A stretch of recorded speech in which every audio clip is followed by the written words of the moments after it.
What is up, guys? Welcome back to the channel. My name is Travis. Of course, this is TWA Motorsports, and today we're starting right where we left off on the Suburban. Got a few things to do in this video, guys. I'm hoping to start the tuning process in this video, but we will see. And before I start that, there's a couple things that I need to get accomplished under the hood. So first of all, I just topped the coolant off, which looks like I need to top it off a little bit more. Other than that, I'm going to swap out the plug wires for a set of MSDs. Remember, I said it's touching there. I don't like that. The other thing is I completely forgot to hook this guy up, and I was getting a service brake error. So I don't know if you guys saw that in the video. Anybody was screaming at the camera, but that would be why I got my service brake error. But besides that, I just got a set of the MSD plug wires because they work really well. They kind of bend and move around. So we're gonna pop those things off. I'm gonna go grab those real quick. But first I wanna top this off. And then guys, remember I said in the last video, I think I'm gonna do a cold air intake. I think I wanna do that before we start the tuning process. That way it's in there.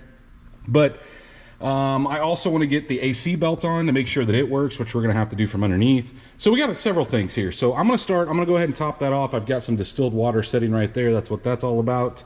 We'll get that poured in there, and then we'll go grab the plug wires. Plug wires are pretty self-explanatory, guys. Look, we need to pull these guys off, and I want to remember I said I wanted to go over this loom too. I do like to use these little boots, but I'll list these plug wires in the description. I do have another use for those plugs, which you guys may or may not see in a video before this, but we'll see when we get there. But either way, put the plug on, make sure you hear that positive click, and then get that guy into place. Looks good. Now we can replace this one that's touching right here. That's the one I'm concerned about causing us problems. And once we get that one, I won't bore you guys with the rest of this process, but that one, see, I didn't hear a click. I like to hear that like really positive click.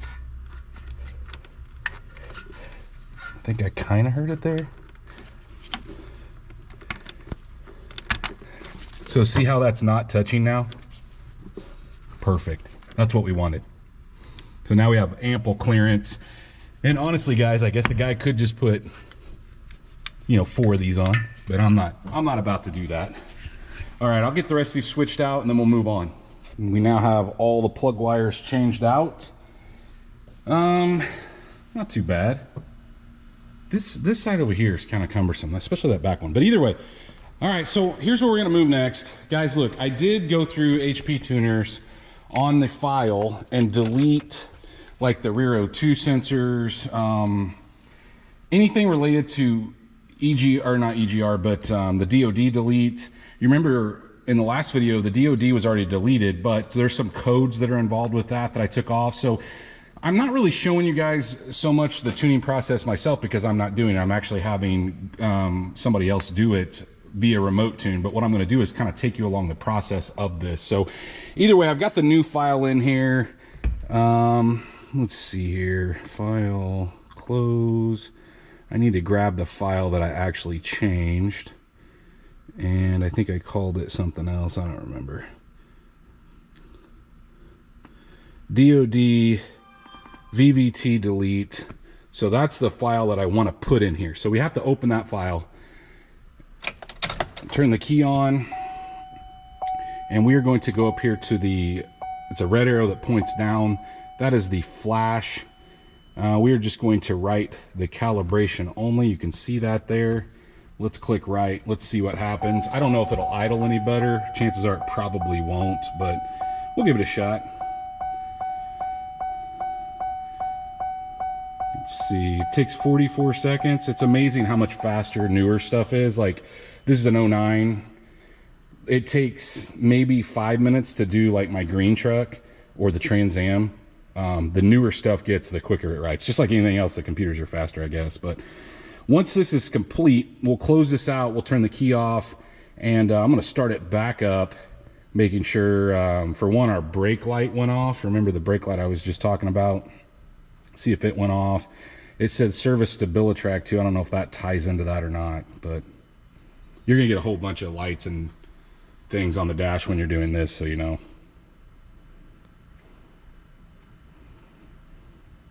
And then what I do, guys, is I send this file via email to my tuner. He looks at it, makes any adjustments to get started. I think he'll probably want the wideband hooked up, so if we do have to hook it up, we'll do that in this video. But all right, so you can see we're finished, 100% complete. We're gonna close this. We're gonna turn the key off, and then I'm gonna move this completely out of the way for now. We'll get back into it later if we indeed have to hook up. Golly, that's annoying. If we indeed have to hook up the wideband, which, like I said, I think you'll probably want. But let's fire it up.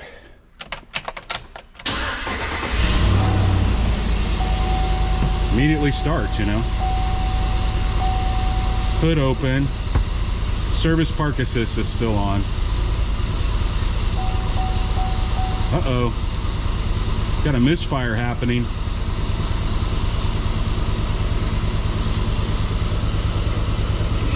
I have a plug wire off. All right, so maybe I'm gonna hook my HP tuners back up, open the scanner, and see which plug wire we screwed up. So opening the scanner app with the key in the on position, we can turn this to on, and then we can go to the diagnostic trouble codes and see exactly which ones. Let's see here. Holy smokes. Random misfire detected. Huh. That's weird.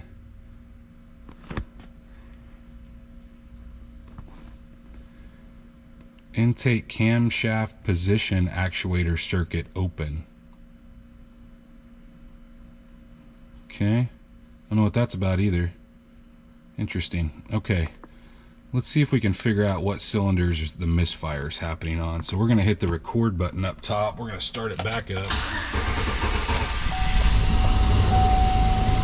All right, cylinder number 3 and cylinder number 6. Let's make sure those plug wires are plugged in good. I just went and checked the spark plugs. I think this has more to do with the tune, so we'll just have to see what happens. Let's clear these back out. And then we'll try again.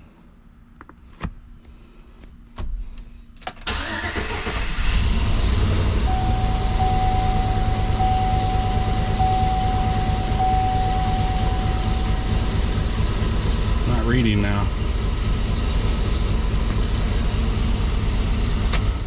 Still sounds like it's misfiring though. All right, let's connect. Oh, maybe this is a 2010. Let's try this now. All right, let's try again. Still misfiring on those cylinders, but I have a feeling that has more to do with the tune.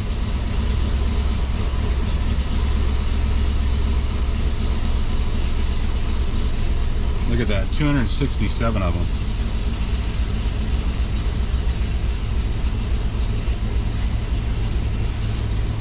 It wasn't misfiring before I flashed that.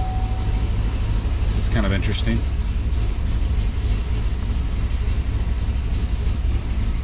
Looks like I got a wicked cam in it now.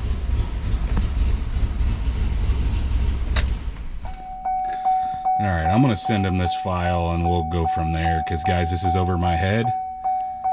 So we'll give him a look at it, let him figure out what's wrong, and I'll probably send him the stock one and just give him, you know, free reign of what exactly we need to do. Sent the file to the tuner. We got a few things to do before he's gonna make some adjustments to get us started. But guys, we need to get that stretch fit AC belt on. Where we're gonna start here is we're gonna start right here. We're gonna get this old belt off. If I can do this one-handed, at least that's the goal. Yeah, we'll use that 15, because this has to be out of the way. We'll have to put it back on when we're all finished, which isn't a big deal, other than maybe I can't get it out of there. All right, got it out. We're gonna set that to the side for now. And guys, I don't know if I'll have enough room to get underneath it. I may have to lift it up a little bit. I may grab my jack actually and put one on both sides just because I want to get under the front. I don't want to jack it from the front, and we'll get under there and take a look at what we need to do next. You'll see once we're under here, we can't access anything because we have this ginormous plate in the way. Just a plastic plate, and I believe they are 15s. What do you have? 1, 2, it's cracked. So 1, 2, 4 of them, I guess. Let's get those out of the way, then we'll be able to see what we're working with. Now you can see what we've got. All right, so here's a couple tools that you're gonna need. Guys, I think you're gonna need a pry bar. I've got a small pry bar here. You're obviously gonna need the belt, and you're gonna need a 24mm to roll this crank bolt and pulley around. So let me get kind of stuff up into place and I'll show you what we're gonna do. And you can see I've got my pry bar, I've got a 24mm with a breakover bar, and you can see I've got my belt into place. So this to me seems the easiest way, guys. So you're gonna put it over your AC, you're gonna put it over the grooves, and then you're gonna work it all the way as far as you can over the backside. So you can see we have it behind the pulley. And now we're gonna start to roll this thing, I guess it would be clockwise, and it's gonna fight you because it has compression. But while we're doing that, it may wanna walk off of the bottom of the pulley here. You see down here on the AC pulley, I guess I can get my light a little closer. And that's what our pry bar is gonna be for. So what we're gonna do is we're gonna put, let me see if I can get my pry bar in my hand. I'll kind of show you what we're gonna do as we spin this thing over. I'm gonna put the pry bar here to keep pressure from this, you know, kind of wanting to roll. And then we're gonna keep spinning this until the pull or the belt gets itself onto the grooves here while simultaneously not wanting it to walk off this one. To me, this seems the easiest way. All right, started to have a little bit of slip as I went around. Wish I had a way to hold you guys so I could hold the camera so I could show you guys what's going on here, but it started to slip right here and it started to walk off the pulley. So I backed it up a little bit, kind of put my hand up here and kept it on, and it bends the crap out of that pulley. I don't know, this design is the dumbest design ever. Like, what does it cost to put an additional pulley on this? You know, like a tensioner pulley like the other one has. But we did get it, it's on, and guys, the only way to get it off, I mean, you could probably put a screwdriver in there and try to get it off, but generally they're toast, so you buy a new belt, and I'll list this belt in the description. But now that we've got that accomplished, we'll set this thing back down, go up, and put the primary drive belt back on, obviously with the 15 tensioner up there, at least it's not a stretch fit, and we'll keep moving. Now, I told you guys that we're gonna start the tuning process, but one thing that's just absolutely driving me bananas is I hate this intake, right? So I decided to get kind of a cheap, I guess, intake, you'd call it. So in order to put it on, we got to take this off. So I'll list it in the description down below, and you're going to see it here in just a second. But before we go grab it, I want to get this old one off, and we're going to take the filter off as well. This is just kind of the weirdest design GM ever did make. Take this off. Disconnect this. All right, get this hunk of plastic out of here. I hate this thing. All right, let's go grab our other piece and kind of talk about it. We're also gonna take this off because the new intake piece comes with a new part for that. I have to grab my light. Can't see what I'm doing. Yeah, grab my light. So what we decided to go with is an airaid m.i.t, and I think it stands for modular intake tube. So obviously it comes with clamps. But guys, what it does do is it takes that nasty looking pipe and replaces it with this guy, all right? Oh, pretty nice. At least it looks nicer. I don't know if it goes on the bottom or the top. We'll have to look at the instructions. But yeah, I mean, look, ultimately, I wasn't going to spend like $400 on an intake and all of that. So this, to me, makes sense. We'll put it on here in a second because there's a couple pieces that need to go on. One is you're going to have the bottom, this little tab here is for this guy, so I guess it actually does go on the bottom. But this one here, we're gonna have to screw in. There's a little plastic insert, and then from the insert, it goes into the top of the valve cover on that side. But what I wanted to talk about is the filter. So obviously, I didn't change the filter when we put all this together. This is not gonna stay here. So we're gonna use, what is this, a T20? to take the old filter out. And then you guys, while I've got this apart, I am going to clean this box up a little bit.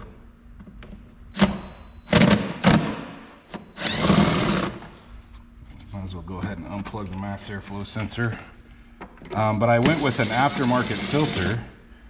This box is not setting in here correctly anyway, so we need to possibly address that as well. I don't know what's going on there. Let's see if this comes off of here. There's probably a rat in here. Huh? It's at least got a newer filter in it. These people said that they had serviced this like right before this happened, but you never know what. I mean, that filter's brand new, but this box is not sitting in here like it's supposed to be. And guys, it has a ton, and when I say a ton, I mean a ton. Look at all that junk in there. Let's go dump that out.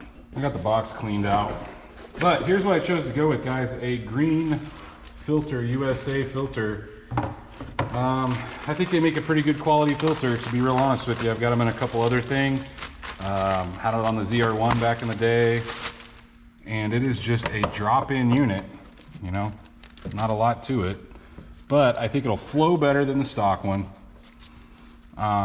You know, we'll gain probably 600 horsepower just doing these two mods by themselves. But, okay, just kidding.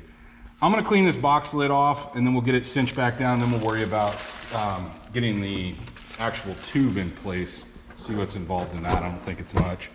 Got this thing wiped off, looking a lot better. Let's see if we can get it back into place. Don't over tighten these because, guys, they'll break relatively quickly. I've had, I don't know how many of these broken over the years from prior owners. Just take your time. All right. Get this cinched down, and then we'll move on to the tube. So opening this thing up, you got this guy, which I was telling you we're gonna have to thread in. You got like one that has a billow in it. That billow one goes here. Of course, guys, you have hose clamps. That's what I'd call them. So this guy will go on here like this. Okay, and then I'm kind of picky about my clamps. I want them all facing the same way. That one's a little bigger. We'll put the bigger ones, the two bigger ones will go on the throttle body. Yep. I don't know if it really matters, but so then you have the throttle body here, the connection to that piece. Probably should have put that on first. And then of course you'll have the tube. We'll grab it in a second.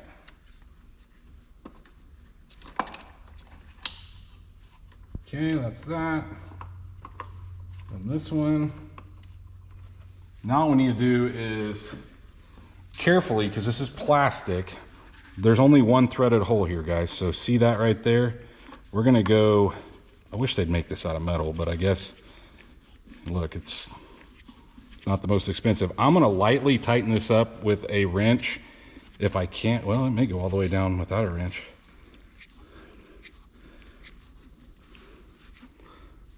I think we're probably good there, actually. All right, well, never mind. So this piece that holds your radiator hoses, we'll probably put it in last. So what we'll do is we'll get this thing in here if possible. If it's decent. And then of course, guys, this hose is gonna clip on here. Just push it on. And then we're gonna go to the top of the valve cover, and you shouldn't need a clamp for that. So relatively simple. And then look, we can line up our radiator hose clamp. I may have to move it up a little. Get it plugged in. We are set. So all we're gonna do now is just tighten up all our connection. We are hooked up. Everything looks good, tight. I think it looks nicer. You know, whether it does anything, guys, it gets rid of that big ugly tube that went back there. I think it'll be a little louder, to be honest with you, but anyway, I think there's one other thing I may or may not show you guys, but we'll get to that here in just a minute. I'm still waiting on the part to come in, but I've got those misfires on the different cylinders, and it's really driving me crazy. And I'm thinking, guys, what I'll just tell you now, I'm thinking maybe the push rods are a little too long. Remember when we were setting this motor up, it had 740s, which is stock, but my a guy who does all my machine work made the comment that the heads had been off before and worked on. So generally what he does is however much he takes off the head, he takes that much off the valves. When he does that, you don't have to go to a different push rod generally. Well, the problem being is he put new valves in, and maybe he couldn't do that. So he didn't say anything about it when I picked it up, but if I still have the misfire when I start up, I may go, I ordered a set of 7.425s, which I can swap out relatively quickly. I just got to take the valve covers off. Obviously, got to loosen the rockers. But I think I may do that when they come in. I told you guys I wasn't going to show you this part, and I'm really not. I'm just kind of showing you what I'm doing. So I took the valve cover off and the coil packs. You can see them sitting right there on the ground. Not really hard. 8 millimeters on the, the valve cover. Had to unhook the line on the back. Obviously, I had to take the coil packs out. Those are 10 millimeters. But guys, what I've done here is I went to a 7.450 push rod, and I think it's a little long, and I think it's causing us some misfire. So what I did was the 740s were obviously too short, so I split the difference, and I know there's better ways of measuring this. And guys, I thought it was a little tight when I put it together, but you never know until they start warming up, and if they start misfiring, that means the valve's hanging open, and I think that's the problem that we're running into. So what I opted to do, I've actually got this side complete. I went to, like I said, 7.4 and taking the 7.450s out, and I'm already complete on this side actually. So I just wanted to kind of touch base with you and let you know what was going on. Now look guys, I did get a tune back, like a startup tune from the tuner, and I don't know how it's going to affect the the way it runs or whatnot, but what I want to do is go ahead and get this all locked down. So we're going to retorque these to 22 foot-pounds. Once we get these torqued, and these do feel a little looser, believe me, I can get about 1.5 turns. So with 0 lash, I can get about 1.5 turns, which is about right where it needs to be. Before I was only getting about a half turn. So that should have told me, but either way, we'll go into the tuning process as this video progresses, but I just kind of wanted to cut in and show you what was going on. I'm going to go ahead and get the other side done, get it all put back together, all torqued back down, and we should be good to hopefully start this thing up. There's a couple things that I want to do before we kind of start the tuning process. One is I just took this thing down the road after getting the new the push rods in, and it's so much better. No misfires whatsoever. I also loaded his first tune, which like I said, we'll go through that a little later. But one thing I noticed I just went up the road just to make sure that it didn't overheat or anything. We got all the coolant filled up. We got all the air bubbles out.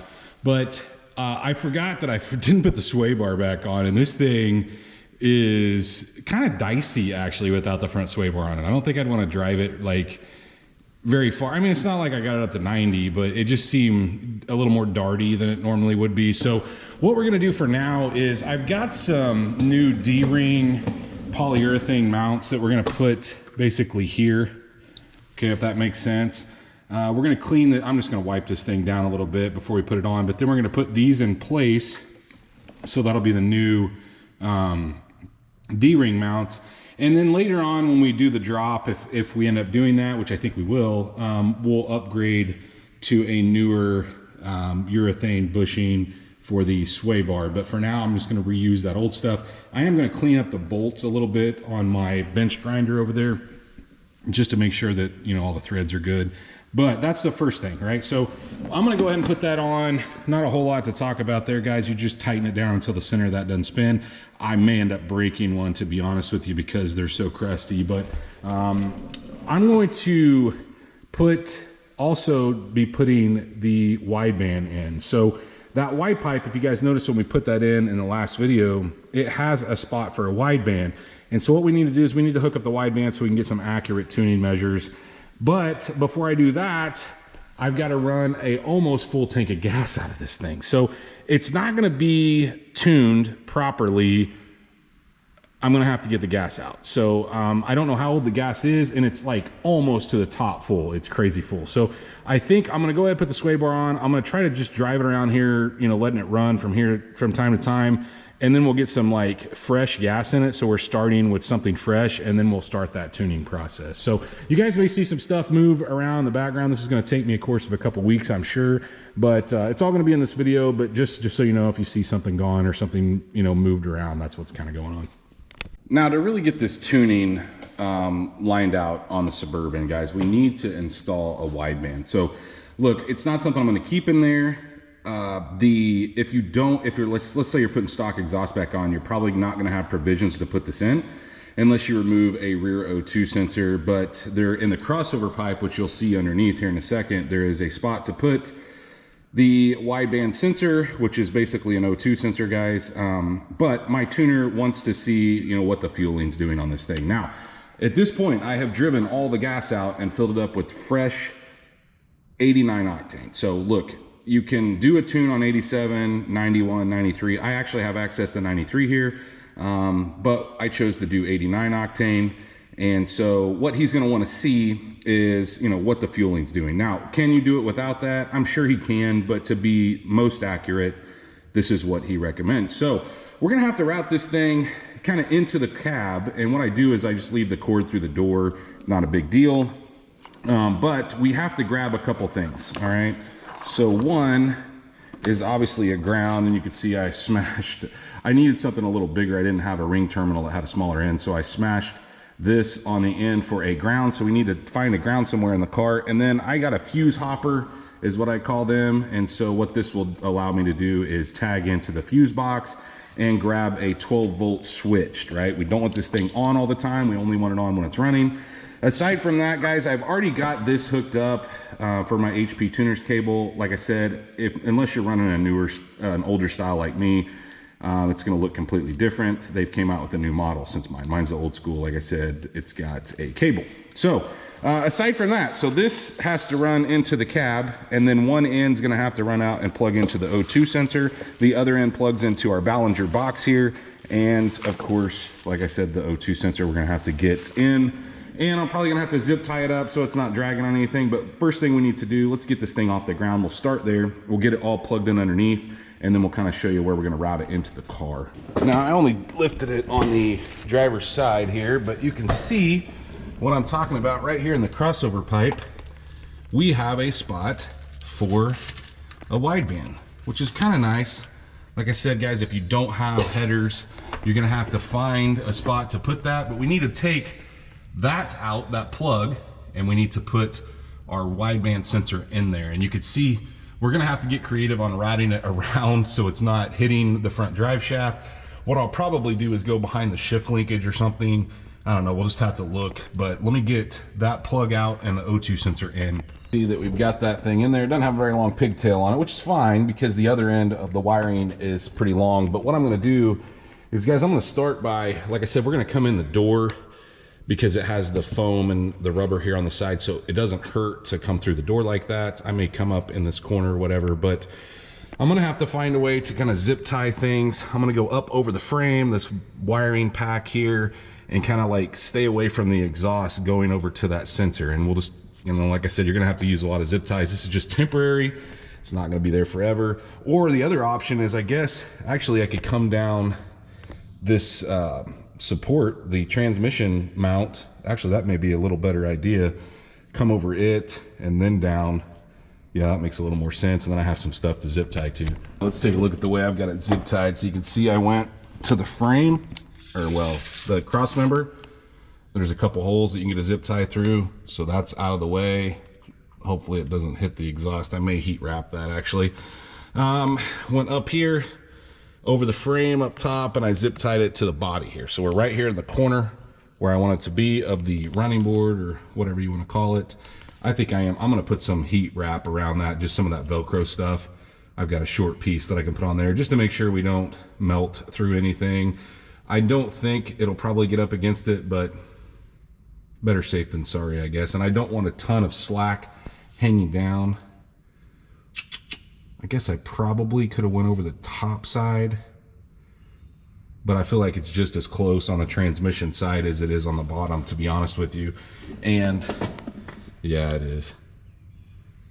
I don't know. You can, you know, just be careful to route it out of the way of heat and getting it up to the door. Like I said, it was just temporary. Now that we got that accomplished, like I said, we're just going to come through the door, but we need to find 12 volts. Like, look, guys, there's a couple ends of this cable. Obviously, the one that goes under the car. They both kind of converge on these plugs. One that HP tuners, one that goes in the Ballenger box. We'll put those over there because we're kind of going to want them there. And then the rest of this will probably tuck under the floor mat once we find our positive and negative. So what I've got here is I've got a fuse jumper. So all we need to do is find one of these that will be 12 volt switched. So you can really pick any of them for the most part. They're about all 12 volt switched. We'll try to get one that's, you know, a little easier to access. I may not even put this panel back on until we're finished. But as far as grounds, you got a couple options. I'm thinking, guys, right here, this looks like a 13 millimeter would be a good place for a ground. There's probably a couple 10s down here on the bottom, but I'm gonna have to get my light. We'll see if we can find something. Tagged into the cooled seats, I don't know if you guys can see that fuse jumper right there. So the add a fuse little circuit deal.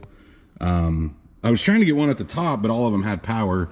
This doesn't even have cooled seats, but it showed power until the retained accessory power. So like your lights went off, it like set for 10 minutes. And then I doubled up on the ground here. That was a good ground when I was testing. I've got my meter out here. And this guy, there's a stud right here. Instead of taking that out, my ground strap wasn't quite big enough to accept that. So I put it on this 10 millimeter and we've got a good ground now. So now, guys, you got to get a little creative on keeping this out of your way as far as getting in the way of your feet while you're driving.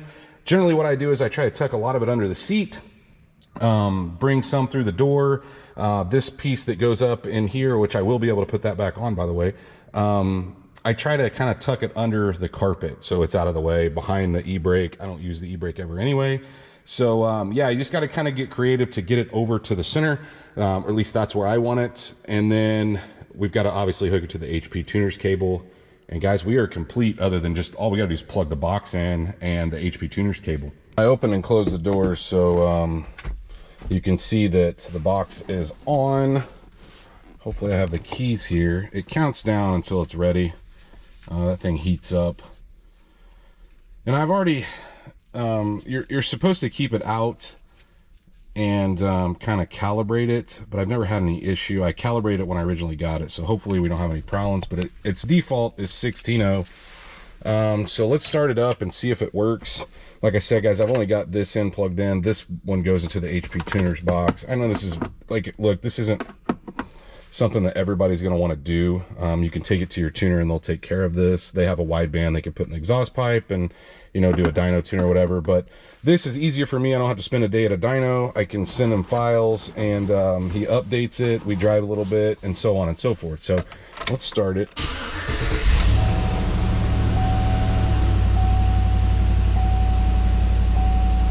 So 12.9. That's not like crazy rich. So this, oh, there we go. Oh, okay, yeah, I'm good with that. But look, guys, here's what needs to happen. When we plug this into HP tuners, I'm gonna shut it off now, but when we plug it into HP tuners, this needs to match, right? So this box needs to match the line item in HP tuners, which I'll show you guys here in a minute when we get this thing hooked up and actually go out for a drive. But yeah, I mean, look, it's working. I'm going to keep my eye on if it goes off, though. That's my only concern. I don't want to leave it, obviously, on. It'll run the battery dead. I don't know. It stopped on the meter. I just want to make sure it stops here when this thing goes into, like, GM has this retained accessory power, so for 10 minutes, everything stays on. At the 10-minute mark, this thing should shut down. That's what I'm hoping, and we'll go from there. Well, good news, bad news. Bad news is this didn't go off, so we're going to have to find another place to plug it in, see if we can find some, I mean, I guess, switch 12 volts. But we've got everything hooked up, right? So we've got the HP tuner's cable hooked into the OBD2 port. We've got the piece that actually reads from the ballenger plugged in the side. This is on the Pro version, guys. Like I said, this may be something you don't even care about, but we're going to open the scanner. And so what we're looking for here is we're going to turn the key to the run position. We are going to connect to the vehicle, which is the little car, the first little car. All right, so we should be connected now. Now that we're connected, we are going to hit the record button. And so what should happen is you see my ballenger, and guys, look, you may have to get with somebody in order to help you load this into the system. I'm not great at that. I actually had my tuner send me a file where it was loaded. So we're reading here. What needs to happen is this ballenger, this that we've got here, needs to read the same as this. Now it's not going to right now because we haven't started it, but let's go ahead, start it. And you'll notice should be relatively close, and we are very, very close. Yep. All right, I can live with that. Yeah, it's within, well, I think it's hard to see them both at the same time. But this is what we're gonna do, guys. We're gonna let this thing run. I'm not gonna bore you guys with here's what we're doing. We're just doing a regular drive. I'm just gonna drive it into town, turn around, come back while it records all this, and then what we do is we stop, save this file, send it to my tuner, and he updates. And so ultimately, guys, I know I'm not showing you a ton of the tuning process because I'm not actually behind the keys doing the changes. I'm sending it to him, he makes the changes. But just kind of give you guys an idea what this setup looks like and how this works. So we're gonna do this over the course of a couple days. We may do some wide open throttle hits. I didn't buy this thing to do wide open throttle hits. However, in order to get it lined out on the tune side, we're gonna have to, right? So I'm not gonna do that until a lot later. So I may cut back in and let you guys see some of those hits, but I will tell you, after driving this thing and running it down on fuel, the torque on the bottom end with this cam is incredible. I absolutely love it. I will probably be using this cam in several different things going down the road, but for now, let's get on the road. Well, I made it back from the first drive. You can see all these cells that filled up. You know, I just kind of rely on him to tell me, hey, what do you want to see? You know, do you want to see 2,000 to 5,000?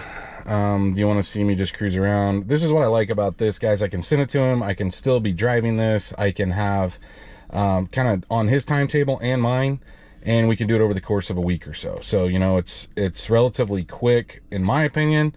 I don't have to spend all day at a dyno, and we're not just trying for a glory number, as they call it, where somebody tunes it wide open throttle, but it drives like crap daily driving. So I don't want that out of this thing, and I'm not shooting for a number, but I will tell you guys, in the upper RPM range, it does run great too.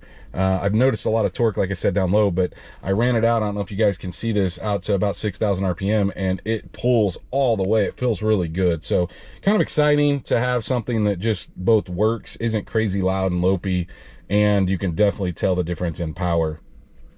At this point, guys, we're on a couple revisions. I'm thinking we're getting close to our last one here. HP tuner's open. We're going to go with the little red arrow pointing down. We are going to write the calibration. Once this is finished, guys, I'm going to go for one more rip, and I think, to be honest with you, we'll be complete. We just got back from the final drive, guys, and look, it doesn't burn tires. It doesn't make a ton of crazy noises. So, and watching the computer log all that is kind of boring. So that's kind of why I didn't show you that. Look, if it were gonna like do this crazy long burnout, I probably would have turned the camera on for that, but it's just not, it's not meant for that. But I will tell you, like I said, and I think I've said earlier in this video, this has been going on for a couple weeks. This camshaft is incredible, has a ton of down low torque, which is, it's really right in the sweet spot when you're driving it, just daily driving it. And it pulls a lot harder up top, but we didn't lose any down low. That's the biggest concern. When you put long tubes on one and kind of uncork it, a lot of times it loses torque. So this cam kind of took the place of that, and it runs really, really well. But guys, I don't think we're going to be keeping it. You know, like I said, that originally we were probably going to lower this thing and do some stuff. I don't think that is in the cards now. So the plan is to sell it. And I don't know. I know it's a bummer. I know a lot of people wanted to see this, but guys, we got some more exciting stuff coming, that is for sure. Hopefully you did enjoy kind of the assembly of this thing, kind of the process and what's involved. I mean, we put a lot of new parts on this. It's going to make a good rig for somebody else. But if you did enjoy this video, guys, please, like always, go down there and smash that thumbs up button. If you are not subscribed, go hit that subscribe button. Of course, while you're down there doing all that, ring the bell notification. That notifies you every single time we drop a new video. And stay tuned to see what we work on next.